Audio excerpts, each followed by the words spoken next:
Well, yeah. Dream on. I'll be happy if I get a 1, 2, 3 in the mini league. Any of those places. I mean, this is this is about as high as it gets for me. I feel like every time we do FPL, it always starts off quite well, and then the season happens, one little change, and all of a sudden you're in the millions. But I think this year it's been a good start. Like I tend to normally do a good start, but this year I'm really trying to keep up on top of my team to make sure I get that number one spot in the mini leagues. So this team I started off this year with Edison in goal, with Trent, Zinchenko, and Cucurella. Bailey from Aston Villa, Martinelli, Neto, Salah captain in the midfield, and then Kane, Jesus, and Haaland up front. This is actually kind of quite lucky for me, I think. Like after the Tottenham and Perisic news, where we wasn't sure if he was going to start or not. Last minute, I decided to change Perisic for Cucurella, which allowed me to upgrade. I can't remember who I had exactly. I think it might have been Dallo or Cash, and I upgraded them to Sinchenko because I did want him, and I thought he would do well in the Arsenal system, but an assist and a clean sheet in the first week. Obviously, Cucurella getting 0 points isn't ideal. But yeah, Martinelli and Haaland and Edison, which like we spoke about before on the preseason podcast. I don't often go for 5.5 goalkeepers, but I just really needed some way to get into that C defense. And Edison was the cheapest way to get that. So yeah, sitting good on 73 points. All my money used. Sub 1 million rank. So yeah, if I keep on going like this, I'll be number one in 38 weeks. Yeah, yeah. Just looking at that too, it's your two big guns came in, and that's basically what you captained well with Salah, because there's quite a few blanks, but you had a couple of big hitters there. Zinchenko was a nice addition there. Yeah. Yeah, that's the thing. Like, I think I think someone said it was like Sterling who missed or didn't get the goal. But yeah, I was looking up the charts. For some reason, I saw Cucurella highest in the XA, so I figured something must have happened. Yeah, I'm still happy as it goes because of my rank. I think there are some choices in hindsight I probably wouldn't have done. I think Jesus was one of them. And to be brutally honest, I do this with a lot of my teams. I kind of play the effective ownership game where if a guy's that high, you just kind of got to put him in and just he's only there just to ride the bus. So if he scores, you're keeping track with everyone. But Yeah, so I guess that's not much of a regret, because you have to see it. You have to see it from the point of view. Well, 70% of people have also blanked there. yeah, that's true. That is true. But I think for me, it's more about like the opportunity cost. Like Yeah, I think because I had Jesus and he was like one of the last additions. Like I wanted to use that money for like Cancelo, as he spoke before in preseason. Like I think he's a great player who I may look for in future weeks, or just upgrade that defense because big at the back was kind of a big thing. I think he was probably my biggest but I'm sure he'll score loads. Like Arsenal, as we said, look great. He'll have his chances, but I don't really like making those choices. But the numbers kind of dictated that.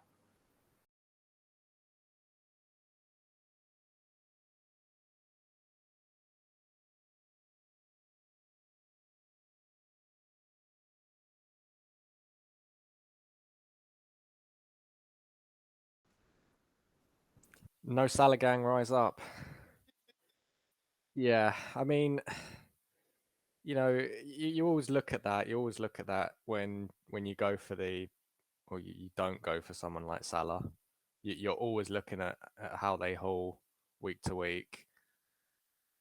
And what was it? A goal and an assist, was it?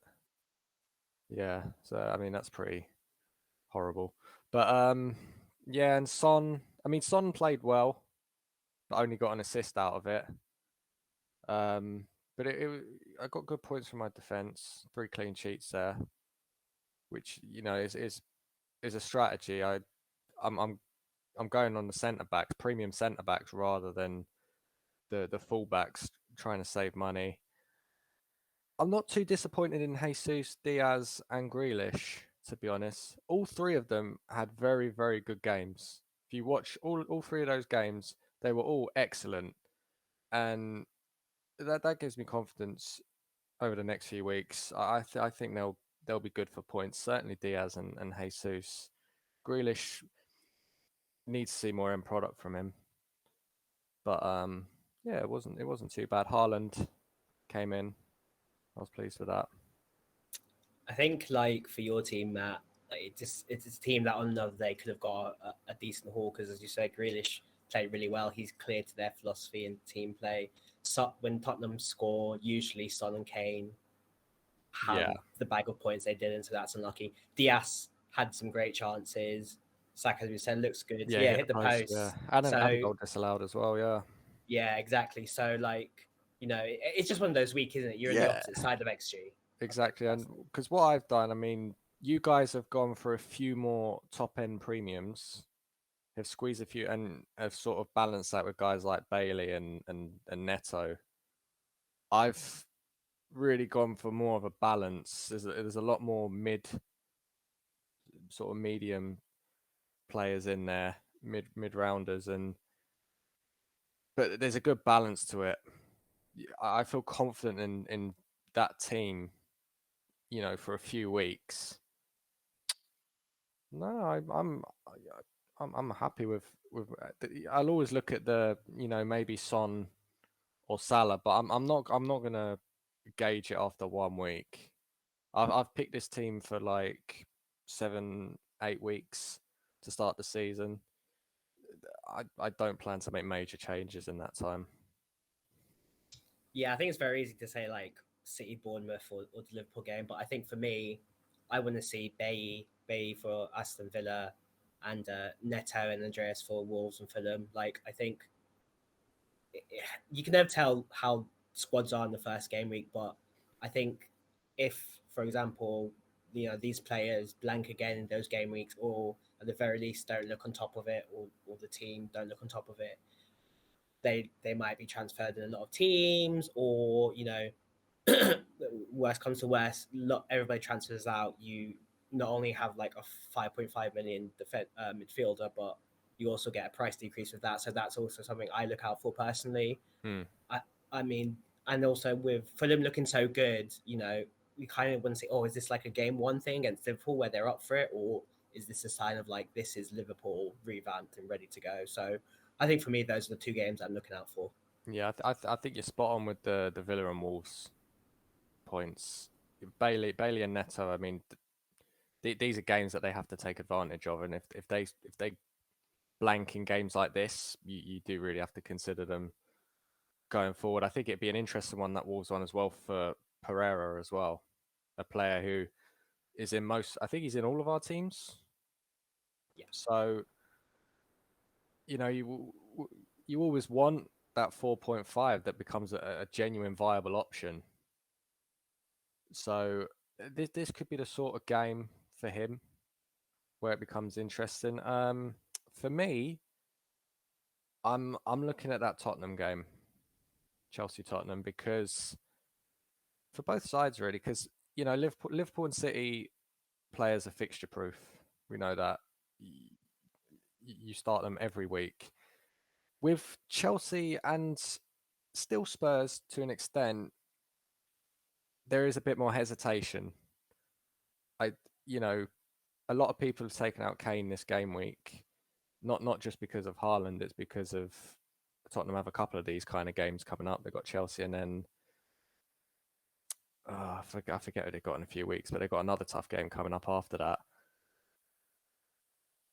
Yeah, actually, they always go well against City, to be fair. But if any players from either side haul in that game, you know, you're potentially looking at viable options. Long term fixture proof guys. But I've really got my eye on that one.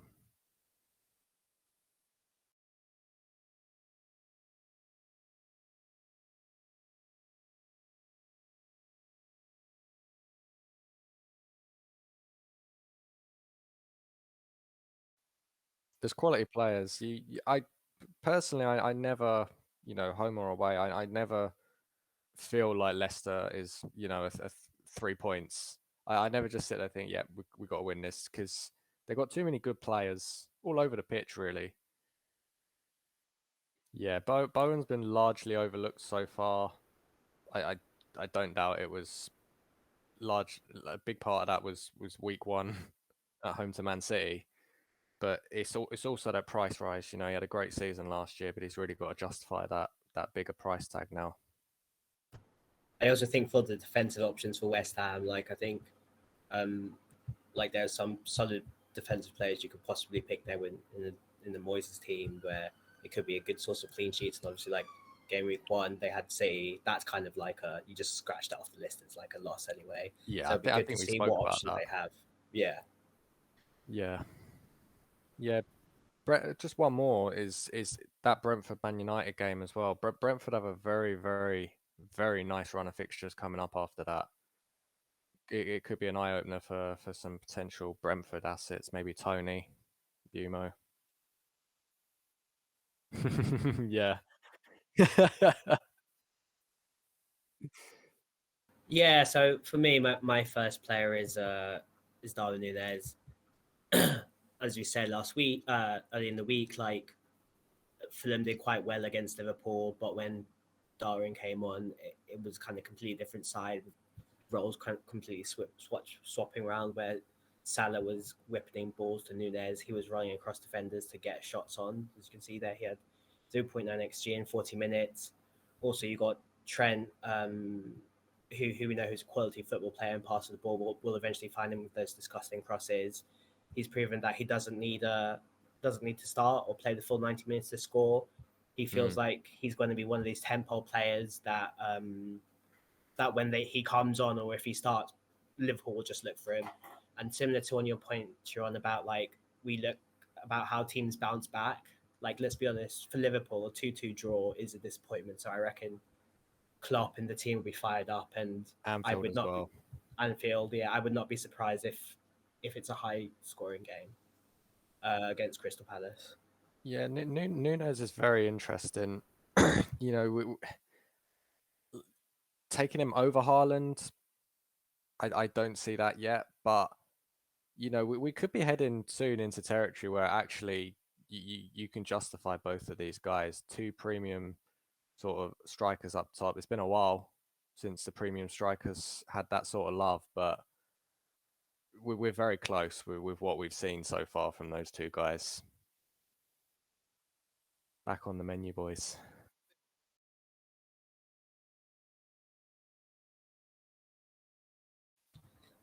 I think I know what you mean. Like he does everything in his power to get that last touch to hit the ball in the net, and Chicharito was great for that. Like He is. he For me, it's more Cavani, but I know what you're talking about, because you sometimes you get this false sort of impression of him that he's a big man. You expect certain things from that sort of prototype of striker. But he's very, very different. He's very, very intelligent with the little runs. Similar to Haaland, actually. I and I love both of those guys. and I think with the like Liverpool and City, where you have these teams where they have so much of the ball, quality passes, like it just brings out the best in like Darwin. Like I don't feel like he'll be as effective in other teams purely because of how dominant Liverpool and City play. Yeah, Yeah. Yeah, so for me, I had Cancelo. Like I rave about him every time. He's just an absolute beast. 10 progressive passes, 13 progressive carries, 15 final third passes, and I think like more importantly, like contributing to all that is kind of his role in the City lineup. He's basically a fourth midfielder when everyone pushes up. He's got the number 7, which like mentally I feel like that's a number where you've got license to go forward. I feel like it's a creator's number. the 7. Exactly the 7. Yeah, you got the 7. You're the key man. You're the playmaker. So like Josiah, like again, he's a great player and a great team. We've covered in so much, but I just think for me, the only issue with me and like FPL in general is that to put 7 million once game week 1 is done is quite hard. So if you haven't had it to start with, you kind of need to Yeah, facilitate that. you're having to find cheap options elsewhere to get that money, to earn that money. But yeah, I agree with you on that point. Cancelo is nothing surprises us now with him. Last season, we saw everything we need to see about him as a player. He's nailed on. Clean sheets, assists, bonus points. He gets it all. I don't know. Sean, you go. They're being linked to every left back in the world. I saw something linking him to Tierney earlier. Just get out of here. Yeah. To be honest, I think the left back talk is more relevant in terms of Walker. Walker's been a nice option for a few people.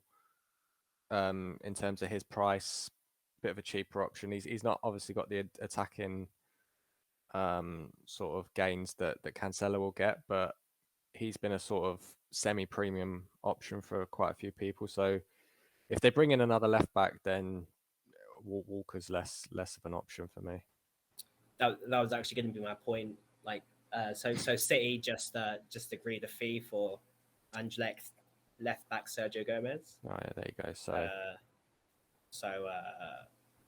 yeah, that was so that looks like it's going to be done. Just pep roulette. Pep roulette, but I feel like Cancelo. I mean, look, whenever you pick City players as the FPL rule, there are times where you'll miss a game or two, but that's why we have like the benches we have, right? So I think it's well worth the risk of putting them in. The points are just too high. The runs are just too. The fixture run is just too good. Like yeah, third pick for me is James. 6 shot creating actions, most stacking, third touches in the great defense, some decent fixtures. So there's always this talk about like Chilwell or James. The way I see it is Chilwell is bombing into the box, kind of looking for whatever he can to score a goal. James can whip in a ball, quality ball from anywhere in the pitch. At any point in time, can get an assist and even score a goal because he's got a cracking shot. But it's just, with the amount of transfers coming into to Chelsea, how they gel, losing some key players and defense and attack as well, which obviously changes things. Also, gaining players in attack changes things as well. So, yeah, for me, I never really had Reece James last year. I kind of chose to take my team elsewhere, but like I think you kind of got to admit that he's a quality player for me. He is a quality asset. One thing that concerns me about Chelsea fullbacks is there be a link with De Jong. I mean, it didn't happen for United. I don't know why it would suddenly happen for Chelsea, but you never know. But a lot of the players that are coming in seem more suited to a 4 sort of 3-3. There's been sort of rumours that he might go to that too short at some point. James and Chilwell or Cucurella, whoever, are still going to get forward from from fullback, but I do think it slightly diminishes. They're no longer the Chelsea wingbacks from last year that were a good source of goals. Yeah, they were on the end of things. Yeah, so that's one thing I'd look out for. But he had a great week 1, Reece James. Yeah, Madison can be frustrating at times, particularly in FPL terms. He's a very streaky player by nature. He will just go off for a few weeks and then disappear. You're right in terms of the fixture aspect of it. It's not necessarily that he struggles against big teams and will haul against small teams. The set pieces angle and where he gets his goals from, he is a threat in any game, and he will he will get hauls against top sides. But Leicester worry me in general. Yeah, yeah, I do like him as a player. I do like Maddison. What's his price? Yeah, so it's a decent option. It is a decent option at that price. I think that 8 million price is so awkward because you got other players that are on good teams with better fixtures, more reliable. Like I've got Saka and Diaz in that price range. Saka, Diaz, Foden, Yeah, Kulusevski. Kulusevski, yeah. I think and I agree with all your points, Lot but of I think competition, yeah. a lot of competition, which does make it awkward. But I think if you were looking for a Leicester, um, I think he probably is one of the best options, or if not the best option. If not the only. If not the only He might option, be the yeah. only viable Leicester option. I know Vardy does get goals, but his injury record last season and the price, if you're going to spend that on Vardy, you just go and get Nunes at this Yeah, point. exactly. Yeah, exactly. I feel like Vardy's just one of those players that he's been kind of priced at like his legacy Yeah. price. Like he just doesn't. He won't. He's not worth like I don't even know what he is, like 10 million now, whatever. I think it's 9.5. Nine and a half. 9.5, yeah. He's definitely one to keep an eye on because from what I saw of Leeds against Wolves, it doesn't feel like a team that was reliant on one player like they were last year with Rafinha, where he was doing the majority of their attack and he could pull things out of nothing. It looks to be a lot more shared. There's a bunch of like really exciting attacking players they've got. Aronson looked really good as well. Because Harrison is streaky. He has been streaky in the past. So yeah, he is definitely worth keeping an eye on over the next few weeks. Was he playing mostly on the wing? Do we know, or Yeah, the wing? Okay. left hand side normally. I always feel like midfielders that are predominantly wingers nowadays kind of take that step up in that midfield price. Do we know how expensive he is? Okay. Okay. So But if you're potentially looking for Bailey and Neto sort of regions of replacements, that might be a good option. He he's such a class player, son. Um, yeah, he had a great game against Southampton, despite the like 5 points he picked up. He was way better than that, and he'll have a week where he scores a hat trick from absolutely nothing. Like he'll be literally quiet for 80 minutes and just turn up and score 3 goals out of nowhere. I remember him doing that a couple of times last season. Um, yeah, and he feels he's fixture proof. I think at this point he's capable of doing it. Chelsea will be an interesting game just to see where Spurs are in general. I think that'd be a really good test for them. Yeah, well, on the theme of Tottenham, both my players are from Spurs. Perisic is the one to start.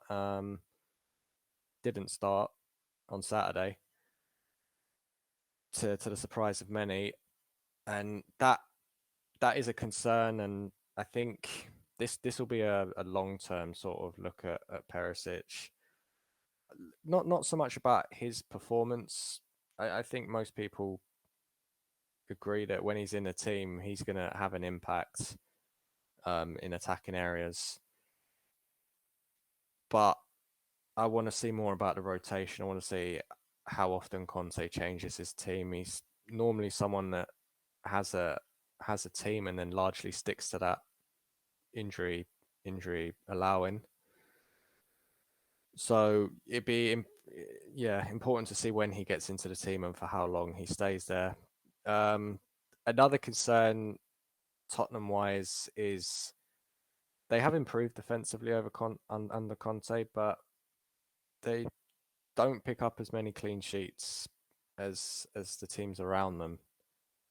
So Tottenham defenders, I don't put in the same region as some of these other guys. You know, Gabriel at 5 million, for example. you know, Arsenal will pick up clean sheets. I think they did last season, so there might be better options in that price range. But attacking wise, that really plays into guys like Perisic. I mean, Sessegnon, who was playing in his position essentially, did pick up a goal. So, and he was very high up for that. yeah, very high up. I think Perisic for your team might be quite good because you have quite a few centre backs as well. So why not take a chance on that cheap sort of wing back option? Yeah, he could be the guy. Apparently Perisic was the one that told Sessegnon to be that high up the pitch. So I don't know. Maybe he deserves an assist. Yeah, this guy did play and this guy did haul against Southampton. He was brilliant. I wasn't so sure about Kulusevski heading into the season just because of how many signings Spurs have made. I thought there might have been a little bit more rotation in attacking areas. And you know, of the three, Kane, Son, and Kulusevski, if one was going to miss out, you'd probably say Kulusevski. But he's brilliant and his price is very, very good because the form he's been in since January, you know, we're talking about him in you know, alongside premium guys like Salah and Son for the output, and the price is like 4 million cheaper. I mean, this guy could be a serious option if he carries on at this rate. This is why Sunday's a big game for Tottenham, and for me on my watch list, because if Spurs turn up and get a result is it Stamford Bridge? So, what is it? Tottenham Hotspur. It's still Tottenham Hotspur Stadium, isn't it? They still haven't sold the naming rights. One day. But yeah, if they get a result against Chelsea, then you know we're talking about proper contenders. And Kulusevski, like I said, 8 million. That's you know, that's a great option.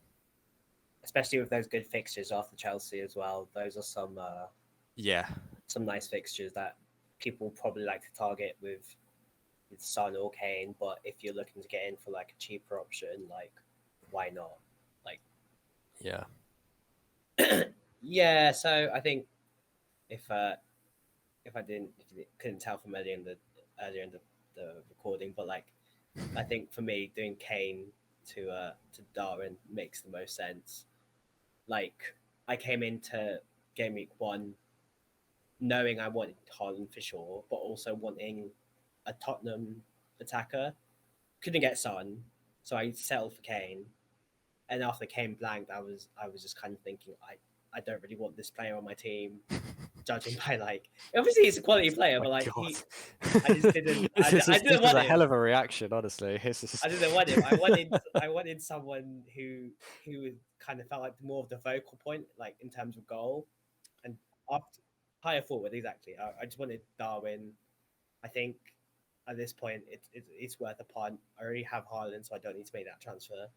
I'm not unhappy with some of my players, but I feel like that was the one change I wanted to make.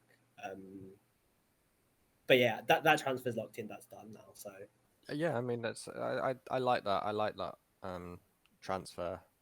Not just because of what Nunes brings, but that's what two and a bit million in change. exactly. Don't spend it all at once.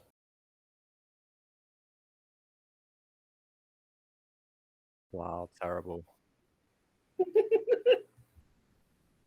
You have to commit in that situation to the early change where the real knee jerk change. You do it while Man City are playing. Yeah. While Haaland is celebrating that second goal, make the change. You know it has to happen.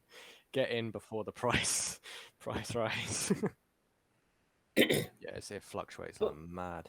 But this is the interesting thing about FPL. We're so interlinked that if you miss out by a couple of hours, that's it. You got yeah, sorry, carry on.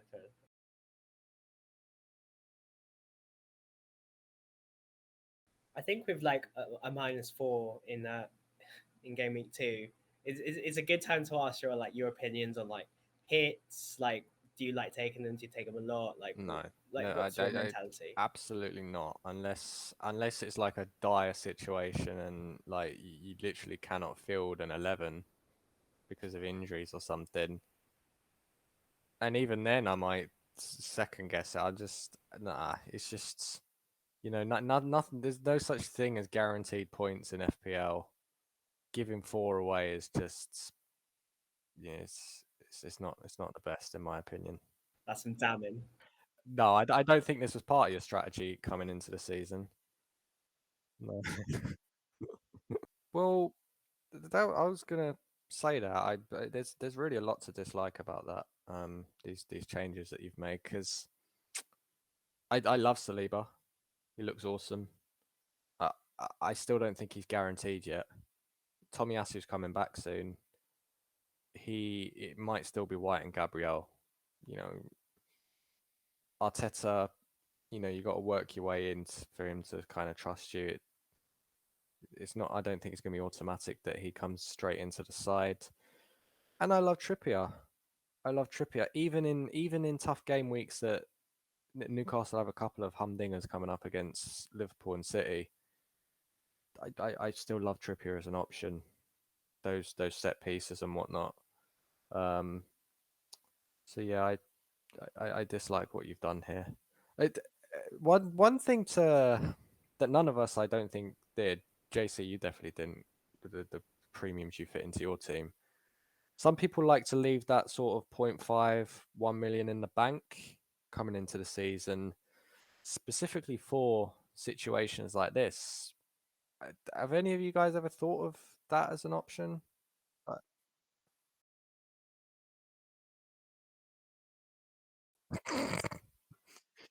Yeah, that's wow, sod's law. Yeah, I mean this sort of decision obviously lends itself to that money in the bank plan. Although I did read about someone that left 5 million in the bank. Like, no, it did terribly. I don't know how you talk yourself into that, but yeah. Oh man, yeah, that's overthinking to the max, I think. Yeah, just the one. I mean, mine's a pretty ugly one to be fair. I picked the wrong Leicester keeper. It's as simple as that. I read something that Ward was struggling with an injury, and I put in either. So I had Ward for like the whole week, and I read something, and I I just knee jerked, and yeah, Smithies, but he'll be back up. Ward's gonna be number one. I know that now, but but it's fine. There was no price drops or rises with that straight swap. I don't. Oh, funnily enough, no one's taken out the £4 million keeper. Nobody has. But I wasn't planning on too many changes in these first few weeks, so it shouldn't set me back too much. I do like the stacking of the transfers when I can. I try to do that a lot, but this was pretty necessary. You never know if Raya's gonna. I don't like going in with just one playing goalkeeper. I think it's just it's just one of those things you like to do. Like, I think FPL is the most fun when you do what you want to do Yeah, and not. I absolutely have to have players playing on the bench, even if I have those painful weeks where they haul. Um, I like that safety net. I've seen you mix it up. I know definitely early in the season, you have a non-playing bench, year after year, and then usually midway into the season, you have to, I think, midway into the season have Yeah. at least one or two players. COVID stuff, yeah. There's much more rotation now as well. I mean, if you got Man City players, you definitely need a bench.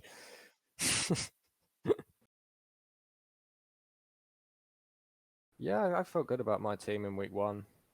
Even though they didn't quite haul to the extent I hoped. I think I made the right decision in going with Haaland from the off.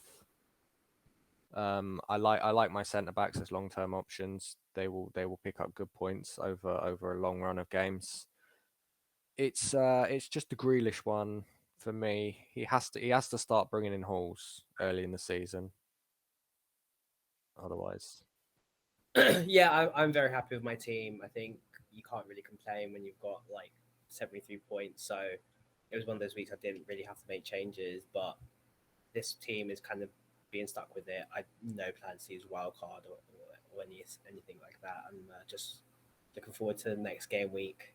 it's I mean, Bailey and Neto, you obviously spoke about. Is there any panic yet? No, whenever you pick 5 million players, that's the nature of 5 million players. Yeah, They could go weeks without scoring. I think the most important thing is it allows you to get the players that you want. premiums. And Yeah, even if they get an assist, I'll be happy with that. So yeah, I think that kind of strategy harms later on in the campaign where points are more spreadly thin out. But I think for right now, I'm pretty happy with Bay and Neto.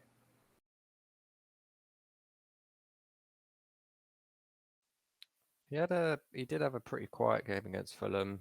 Maybe it's just a one-off.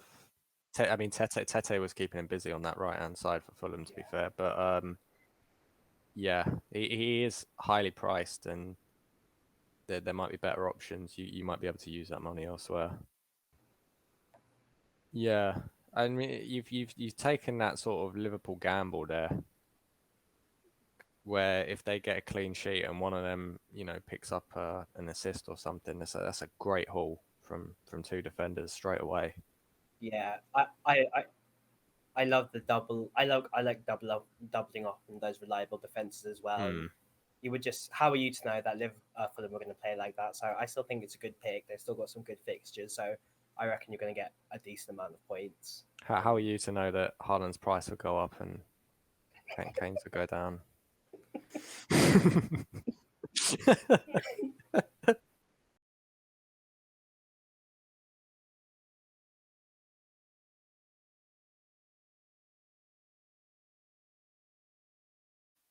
Good luck, guys. Cheers, guys.